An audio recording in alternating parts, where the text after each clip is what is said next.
आजको यो live match अत्यन्त जरुरी र महत्त्वपूर्ण हुनेछन् दुवै टिमलाई। जनकपुर बुल्सलाई पनि लुम्बिनी लायन्सलाई पनि। लुम्बिनी लायन्सलाई आज अन्तिम म्याच रहेको छन्, जुन कि अहिले 7औं म्याच आज खेल्नु भइरहेको छन् जनकपुर बुल्सबाट। तर जनकपुरलाई जसरी भए पनि जित निकाल्नु पर्छन्, तर लुम्बिनी लायन्सलाई पनि जरुरी हुनेछन् जित।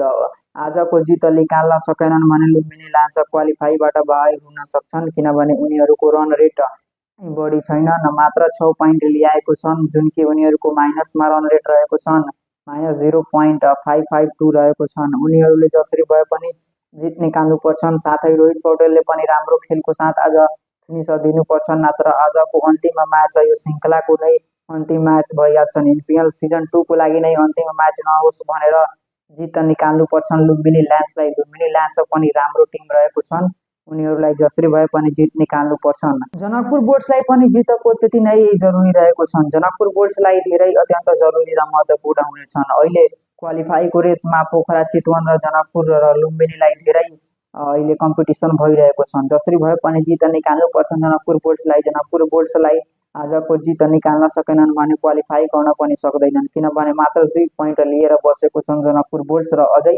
2वटा म्याच छन्। तर आज एउटा म्याच जितेपछि उनीहरूलाई एकदमै राम्रो सहयोग हुनेछन्, जसको बावजुद उनीहरूलाई क्वालिफाई गर्न सक्छन्। अनिल शाहले आज फेरि पनि त्यस्तै राम्रो ब्याटिङ गराउनु पर्छन् र आसिफ शेखले पनि त्यस्तै राम्रो ब्याटिङ गराउनु पर्छन्। उनीहरूको विदेशी खेलाडी पनि फर्ममा आइसकेको छन् र राम्रो खेलको साथ अगाडि बढ्छन्। उनीहरूले जसरी भए पनि जित निकाल्नु पर्छन्। यो एनपिएल सिजन 2 मा गएपछि क्वालिफाई गरेपछि जनकपुर बुल्स आफै फर्ममा आइहाल्छन् र क्वालिफाईमा धेरै राम्रो टिमहरू पनि रहेको छन् र क्वालिफाईको म्याचमा इन्ट्रेस्ट पनि हुनेछन् र सिजन 2 मा पनि धेरै राम्रो बहुलियत हुनेछन्।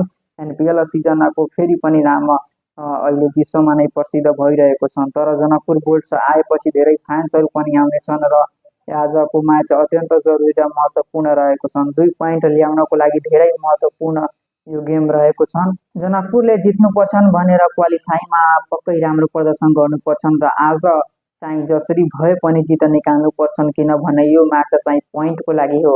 रन रेटले कुनै पनि फरक पर्दैनन्, किनभने अहिले जनकपुरको पोइन्ट्स टेबल मात्र 2 रहेको छन्। अझै 2 चाहियो भने 4 भइहाल्छन् र एउटा आज म्याच जितेपछि 6 भइहाल्छ, जसको बावजुद उनीहरू इजिली क्वालिफाई गर्न सक्छन्। अत्यन्त जरुरी र महत्त्वपूर्ण रहेको छन्।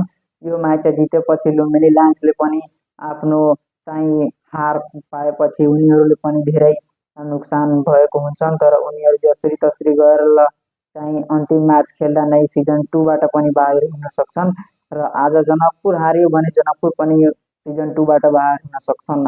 आज जसले हार्छन् भने त्यो नै आफ्नो टिमलाई धेरै गलत साबित हुन्छन् र यो वर्ष चाहिँ बाहिर हुन सक्छन्, जसले गर्दा उनीहरूलाई धेरै नोक्सान हुनेछन्।